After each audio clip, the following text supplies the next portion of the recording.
can join them in the action. And yeah, 2 cards of LCS. All the stuff is there.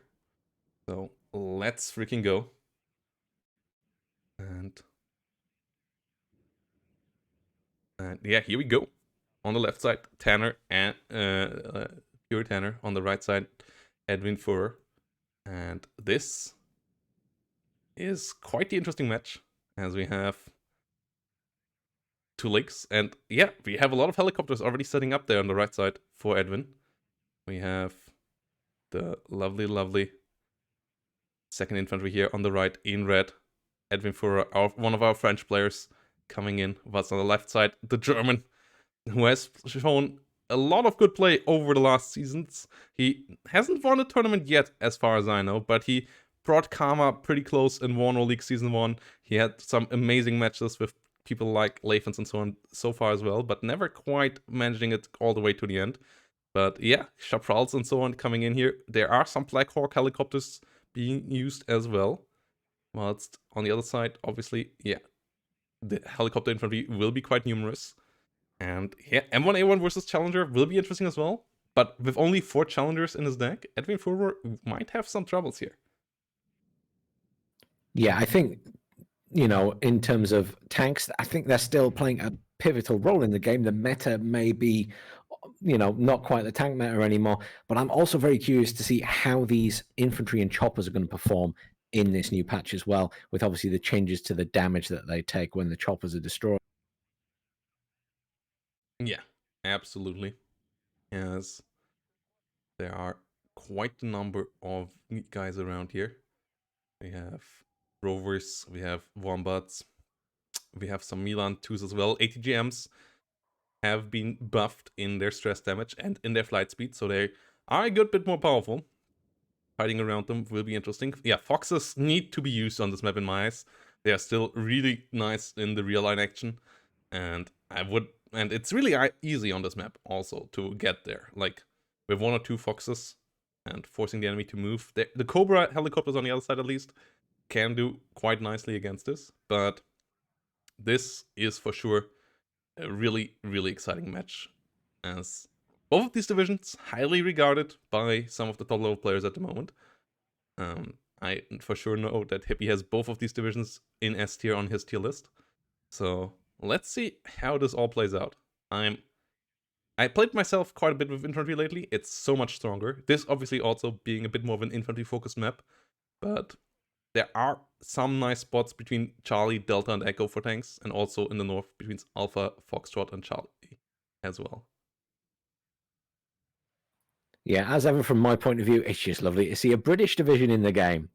But yeah, I think this is a really good matchup. 2 infantry-based divisions. We're seeing a lot of these, as you said, we're seeing a lot of riflemen with law and things like that. And this isn't the first game I've seen that in a massive way in this patch. But a big shout out again to T-Man, by the way. Fantastic camera work. Yeah, we going into the hot action here now. Round 1 of the WARNO League Super Tournament is on, and the LRS moving in the north. Airmobile Scouts coming in there in the Lynxes. Down in the south, we have some Assault Pioneers going really deep from the get-go here in their little choppers. And that is going to be exciting. As on the other side, we have Rangers coming in with the Black Hawk as well. Let's see where these helicopters will meet. The Black Hawk has some MGs on its side, but it's not gonna be good enough to deal fatal damage to the Lynx. So this is for sure an interesting clash here. And yeah, the UK division really high in the tier list. I'm not quite sure what happened there at Eugen. Don't know how they got sabotaged in that way, that the British division could make it through, but here we are. Let's see how it works out. Well, as ever, the British suffers, but this is a very aggressive opening here for Edwin. Across the map, almost, it looks like. Obviously, these Assault Pioneers getting right in on top of those Rangers, along with the SAS. Yes, this is going to be an interesting opening. Assault Pioneers, they got nerfed in the strength of their TNT. The rate of fire has been highly reduced, but they still can deal a good amount of damage there. The SAS also coming in the north. Airmobiles also with a great rate here. All the Lynxes will get away. The SAS with their Stinger get the first helicopter shot down here. Great kill there. The second Black Hawk helicopter over there might be in trouble as well. Dodges for now. Rangers here in the fight. Getting some nice damage down below as well. Airmobile scouts there under fire. Ooh, it eats another big shot over here. As Rangers come in. A10 flies in onto all of this as well. And this is such an important thing for Edwin to do. He has completely cut off reinforcements getting to that center point for Tanner right off the bat at the start of the game. Yeah, A10 Thunderbolt comes around. Tiny Assault getting the kill. SAS getting the shutdown there. Now we have good amount of fights there in the town. Both sides having a lot of infantry in there. Kanonjagdpanzers trying to help out from the rear, but their damage isn't that massive, especially as they don't have MG fire onto the enemy there. Meanwhile, the center seems to be in control of the British, but the airborne have been killed off. The airmobiles have been killed off for now. The Fox has to be careful. There is an ITO in the building in front of it, so if it gets spotted there, it most likely will suffer for it. That ITO will find a shot here. And I don't think the Fox can retaliate in time. Deals some damage to the Chaparral, but no fatal damage at all. And good kill there for the ITO. But +6 at the moment for Edwinfuor. And that is quite magnificent. Yeah, quite big. +9 now. That's only 4 minutes till victory already there. So Tanner has to find a solution against this. Yeah, I mean, this is Edwin pushing hard and gaining a great foothold in pretty much every point on the map except Foxtrot at the top. And Tanner's obviously having to spread forces all over the place to try and keep up with this at the moment and retake Delta for a start. And then obviously he's got to worry about pushing back into the center point, which again isn't going to be easy because there's plenty of reinforcements heading in there from Edwin. Yeah, we see an ACAV moving forward. We see a Chaparral trying to kill the airmobile. It doesn't get a shot off against the Lynx. Twice now again. That's the L6 Wombat moving around in the north. Kanonjagdpanzer coming up there. Meanwhile in the south, ACAV getting a hit on the M48. Getting a nice shot off there. Whilst we see some more units coming in. Chinook supply helicopter actually taking a really risky route there. But if it makes it through, if it can resupply the SAS there and the Assault Pioneers, that means that dislodging them becomes a lot more frustrating. So pretty risky attack there, but it has a back reward if it goes through. Jaguar here. Fantastic strike. Great strike from that Jaguar there. I also noticed there is a Rover CV trundling along the middle of the map, which T-Man did have a look at a short while ago, just trying to head across to the back point for Tanner. So that'll be more points to Edwin. Yes, but at least in the south, for now, the point gonna be recaptured. That will give Tanner a good bit more time. Thunderbolt coming around as well. There was an airmobile dropped off in the rear line in the north as well. Most likely gonna need a helicopter or two to deal with that, as Thunderbolt is at least hunting down the Lynx. A10 gets a kill there. That's at least not a refund for the enemy, but a Phantom coming in there. Ooh, what do we gonna see here? Good hits with the missiles. Issue of the Phantom is that it doesn't have a gun. So if it gets into gun range, it actually always loses because the enemy will fire back on you. Not supposed to go for head-ons there. The War Thunder strategies don't work for that thing. No, and the Thunderbolt obviously has a much better turning circle, though much, much slower. M48 hitting up the Kanonjagdpanzers up north. We have Gazelle rockets hitting the Kanonjagdpanzer as well. Engineers coming in big numbers. Stinger trying to hit the Chinook supply.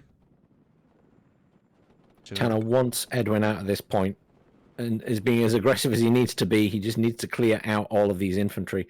Obviously, they have all been repaired, so this is going to be more of a fight than he probably wanted. Yeah, a lot of Gazelle Helms, a lot of Gazelle rockets coming up as well. At the moment, the M113s at least only fight the Assault Pioneers, so they can deal some decent damage there. But if the SAS move forward again, those will get killed off quite quickly.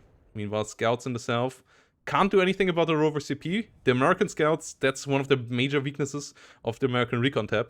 The scouts don't have any AT weapons, and that is big, big, big. Ooh, and the Rover CP still on the way there. +5 once more for Edwin. And if he gets the rear, it's actually even a +9 here. So that would be big. Meanwhile, Rangers moving around there as well. Mobile fighting the LRS. So this is not looking hot for P.uritanner whatsoever. No, and I did notice he has just called something in for that back point to defend it, so he must know something is going on, as there were some infantry called in back there, but, I mean, Edwin's managed to get air mobiles all the way up here. It's quite impressive. They're very much dead, but they did a good job of getting there in the first place. And back down at the bottom, obviously, SAS have been pushed right back, but they are still hanging on in there, and obviously with plenty of the M48s for fire support, damaged or not, they're still able to fire into the town. And there goes the back point. Yeah, Rover CP getting the capture there. That's a +9 right now. That's 1 minute and 40 seconds only here for P.uritanner. Edwinfuor with really, really strong aggressive play here with the second UK. And this is highly problematic for our German player on the left side. Bringing up the US forces as Mech Rifle Leader tries to get into the middle. That would give him a bit more time here. That would reduce the tick by 3. 3 would it reduce it to a +6 for now, but that still would be an issue. Tow Cobra hunting down whatever captured the rear zone there. New CV needs to get there though. So new M151 mod has been called in. 1 minute and 8 seconds here. Assault Pioneers on the way. And yeah, the Rover CP over there needs to be found as well, but the SAS still around with the Stingers, so moving forward with helicopters, not that easy. It's the full capture on the center zone. There is no CV there anymore. This is big. That will give him a decent amount more time, at least, to try to change the situation. Should at least enable his rear unit to get back into that rear zone, and then that should be even a +1 for Tanner for a while. So yeah, really important that this was fully captured in the center. Mech Rifle Leader has to be careful there, as I would say, where do you think this is standing currently traits-wise? I don't think Tanner is doing terribly there. No, I don't think so. I think the thing is, it's whether the commands get into the right place within the time frame. I mean, it more than doubled his remaining time to take this back, but it's going to be extremely tight. The Rover CP there has to be careful. Tow Cobra tried to kill it. Gets the M48 killed. But the track drop, yeah. The British anti-helicopter AA is pretty strong. The CP in the rear gets the zone captured. +1 for P.uritanner for the first time. Tanner will get some points in this game. Wouldn't be enough to win the game, but at least will stop and give him more time for now. And he can try to recover here a bit more frontline-wise, though he only has 200 points to play with. As yeah, that F111 went for a suicide mission. It got the CV, but it paid for it with its life. New CV already on the way. Mobile Leader coming in for the center as well, and that's a massive problem for Tanner here, as he can't move his CV in there easily. We have a Challenger Mark II in the center as a deterrent there, and this still might be over here for our player in blue. I think it's possibly too far gone here. There's just Edwin's had too much map control for too long a period, and the fact that he had +9 for quite a chunk of this game, and now has had the ability to bring in things like the Challengers to cover the center point, it's going to be an absolute nightmare for Tanner to get back in there. Bit of a skirmish here between those tanks. The Challenger hasn't even engaged yet. He's just hanging it back till it's really needed. Yeah, 1.5 minutes. Tanner, I don't think he has any quick CVs. There is a helicopter flying on the northern part of the map, but that's only moving Rangers. There's no CVs and Chinook, no command infantry that is moving fast there. Oh, and Tanner's CV in the south even gets caught. There is a Mobile Leader on the way to capture all of this, and this is going to be it. I don't see how he can get back in time here. He has a CP coming in from the rear, but the Mobile Leader here will capture it for a couple of seconds, and a couple of seconds with only 100 points more might be just enough here for Edwinfuor. I think this is very much going to tip it over the edge here if that gets completely captured. I mean, 20 seconds left. The command is trying to rush back into the middle there, but I think it's going to be too late. yeah, even then it would still be a +2. The MOB leaders in the south not gonna be kicked out. 10 seconds here, and yeah, this seems like a classic GG situation, as we only have 3 seconds on the clock. And really well played here with the second UK, playing absolutely to the strengths of that division. And yeah, defeat here for Edwinfuor. Congratulations, defeat Tanner. for Uritanner, and a victory here for Edwin in the first round. Who in the end, the KD was clearer than it looked in my eyes, but yeah, 2-1 KD as well. Really well played here in the first round, and absolutely deserved victory. And yeah, great game by both players, but Edwin just with the cleaner strategy for the map. Yeah, exceptionally well played, guys. And Edwin, very, very aggressive at the start, just really paid off, especially cutting off the center. Even if he lost those units eventually, he made such a difference to the game by cutting that off. Yes, that one CP in the rear got him a lot of points. Yeah, forced a lot of movement. The SAS really got into nice spots, and that Chinook resupply helicopter in the south. Oh my god, was that a good play?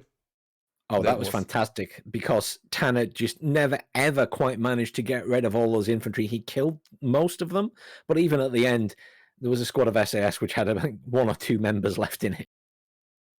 Yeah, that was quite interesting. Yeah, that stack of Edwinfuors, if we have a quick look on it again, it was just really well